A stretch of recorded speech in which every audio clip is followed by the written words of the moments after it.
Pemirsa, upaya pemerintah memangkas anggaran transfer ke daerah atau TKD dalam APBN 2026 berbuntut protes dari para gubernur. Menteri Keuangan Purbaya Yudi Sadewa memastikan langkah itu bukan tanpa alasan. Keterbatasan fiskal membuat pemerintah pusat berhitung lebih ketat dalam menyalurkan dana ke daerah.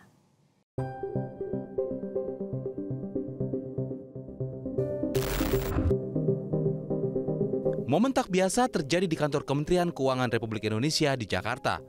Saat 18 gubernur yang tergabung dalam Asosiasi Pemerintahan Provinsi Seluruh Indonesia menggeruduk Menteri Keuangan Purbaya Yudi Sadewa gara-gara pemotongan anggaran transfer ke daerah atau TKD dalam APBN 2026.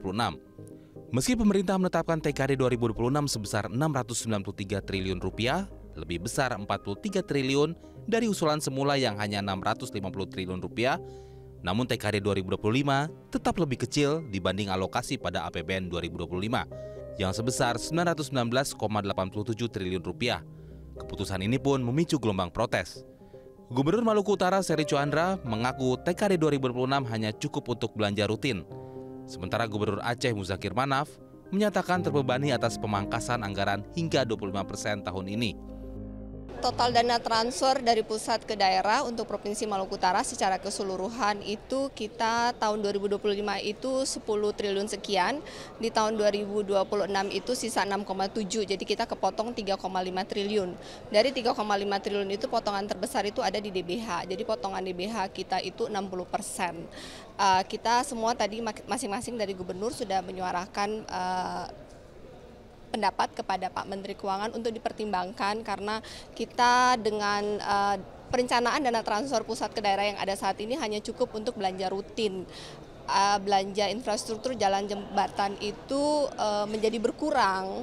Sebenarnya banyak persoalan yang kami bahas tadi di dalam, terutama sekali masalah infrastruktur. Jadi semua provinsi di kabupaten kota terjadi masalah.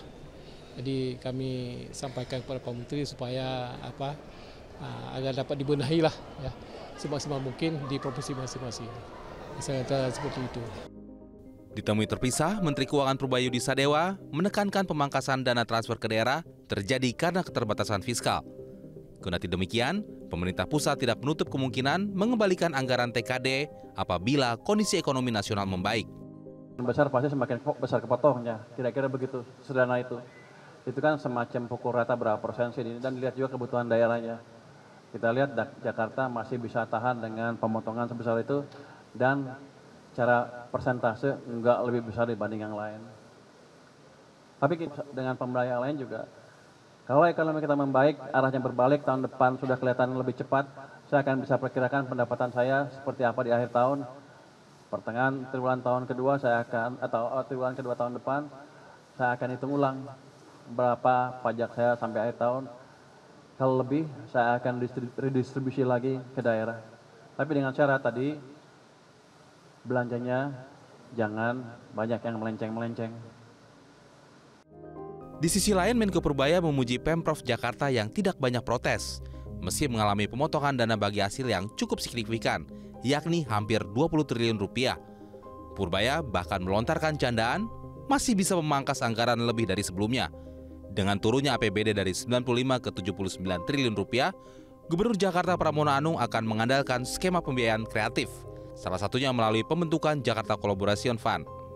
Jakarta melakukan creative financing, diantaranya melakukan apa yang disebut dengan Jakarta Collaboration Fund atau obligasi daerah dan sebagainya. Tim Liputan Metro TV.